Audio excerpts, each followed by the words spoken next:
Gestoni Alarcon, born in 1964, is a Filipino actor and politician who served as a councilor in Antipolo and vice governor of Rizal. He was awarded the Eastwood City Walk of Fame star in 2014. In 1986, Alarcon campaigned for the re-election of President Ferdinand Marcos in the 1986 snap election. On December 5, 1991, he married Lizette D. Capoli. The wedding was held at Manila Cathedral. They have 3 children, including Angela, who is currently an actress under GMA Network's talent agency Sparkle. Ang sa akin lang naman, para makasigurado ka kay Wendy. At least naman nasunod na yung bilin ng lolo ko bago siya namatay. Bakit? Na dapat daw, lagi ako maging number 1 sa lahat ng gagawin ko. Ang pinaka! Ayan, at least happy na rin ako dahil sinabi mo, akong pinaka-clumsing lalaki na kilala mo. Kailanman ay hindi naging alila ang turing namin sa inyo ng mama. Get up! Elias! Pronto! Oo. Ako nga pala si... Lang yung pumalpak nung nilagarin niya yung babaeng pinaltan mo. Yun, kinagabihan, pinaglamayan. May pamilya. Huwag mong intindihin yun. Kung sa akin lang, tanggap ka. May kanya-kanya na kaming porsyento eh. Bago maubos ang mga stock natin dito, nakabalik na ako at nagbibilang na ng libo-libo. Kinagalitan ka ng nanay ni Bunot. Huwag mo intindihin yun. Balang araw, makaganti rin ako sa'yo sa mga kabutihang ginawa mo sa akin. Chanda, kung magiging mabait ako sa boss ko at susundin ko lahat ng sasabihin niya, hindi lang yan ang tatanggapin ko. Chanda, matutupad na ang pangarap natin.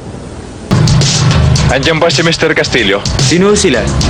Pakisabi si Ismael Roman. Pinapunta kami dito ni Mr. Hindi para sa inyo ang perang binibigay ko. Ang gusto kong mangyari, gamitin niya yan para sa pangangailangan natin. Huwag niyo masyadong isipin si Nelson. Baka makasama sa puso niyo. Palagay ko naman nasa mabuti siyang kalagayan. Tawag lang ang pangangailangan. Hindi naman ako nagsisisi. Pero ako nakukonsensya. Ako hindi. Natural. Hindi ka makonsensya dahil babae ka. Yung bumili lang isda sa inyo isang araw. Yung bumili lang lahat ng tumuloy, may bibigay sana ako sa iyo eh. Ako naman si Julie. Papadala mo na ng pera mga kapatid mo. Pwede mo rin bigyan ng puhunan pang negosyo ang mga magulang mo. Kasi, hindi mo pinipili ang taong papanggain mo. Mabuti pa ka, Ramos. Hubarin mo na yung suot mong uniforme. Baka may magkamaling humingi ng tulong sa'yo. Mas lalo lang... Pasensya na kayo, nahuli rin ako eh. Hindi tuloy ako napagpasada. Pero ito, pagparti-partihan natin. Para sa gamot ng apo mo. Salamat po. Para sa iyong hapunan. Oho. Yung iba, saka na lang. Marami. Mga perang ibinabayad mo sa kanila. Sayang ang panahon ko. Ang panahon ni Reggie Boy. Sayang din ang mga perang ibinabayad sa buwis ng mga tao. Upang ang gantong klaseng kaso ay Napili ko na. At namimili rin ako ng mga taong iginagalang ko. Pero hindi ako namimili. bakit ba hindi na lang natin pabayaan si Mr. De Dios sa magsalita? Para matapos ng usapan. Patatay may garahe. O sige, okay lang alam yun. pala eh. Anytime. Jim, bukas na. Gabi na. Kung unang narinig yung kantang yan. Alam ko. Sinadya akong patutugin yan ang daling kita dito.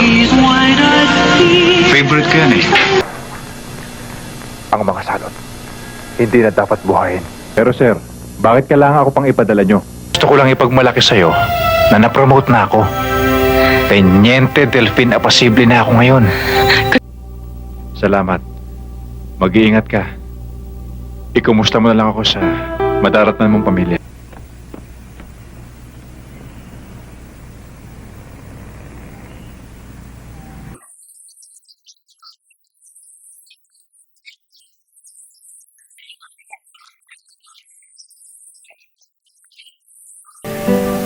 Huwag kang mag-alala. Walang masamang mangyayari sa akin. Okay? Kaya lang binabastos yung mga babaeng taga rito eh. Sino ba tong pakalamerong to? Isang lang ako tuloy yung bahit lupa dahil sa mga pangako. Ang sinasabi ko, hindi ko kayang salaulain ang kaisa-isang natitirang yaman sa buhay ko. Ang pagkalalaki ko. Salamat ho.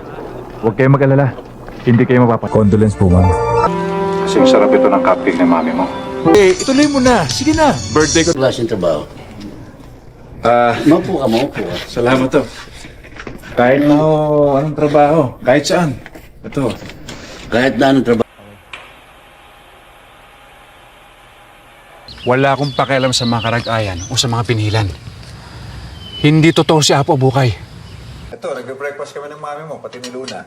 Mami mo. Saka lang tayo magkwentuhan kapag nakapagpahinga ka ng gusto. Ewan ko lang kung hindi pa tayo magkanak yan sa dami yan, ha? Kung sila iniwanan. Naman na. Saan ang galing? Kaya na ka pa namin hinahanap. Ikaw ay papatawan ng parusa. Malungkot siya eh. Pero, ikaw talaga ang gusto ko isayaw. Good night. Good night. Mo na siya. Talaga namang ganun yan eh. Siyempre may mga taong likas na pala kaibigan katulad mo.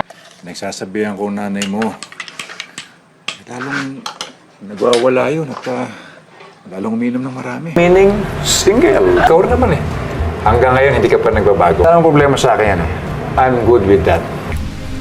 Pangako, mahal ko. Ang pag-aalaga sa lugar na ito, sira ulo ka talaga. Kung ano man ang naging problema natin noon. So, no, it's better now. No, it's better now. Kaya nga sinasabi ko to sa'yo eh. Para magdoble ingat tayo lalo. Please, I'm sorry. Huwag natin pag-usapan yan. Sorry, ha? Ako na nga yung sumuntok to sa nanghablit ng bag mo eh. Tapos ako pa yung pinagbintangan mo magnanakaw. Ikaw naman. Pinalaki ka nga ingrato ni Edgardo. Hindi magpasalamat. Hindi ka kumuha ng bahay dito sa Trinidad para malapit sa'yo at mabantayan kita mabuti. Kaya expect mo, mas lalo kitang hihigpitan. Ang break time naman eh. Pero kung meron ka dapat pasalamatan, si May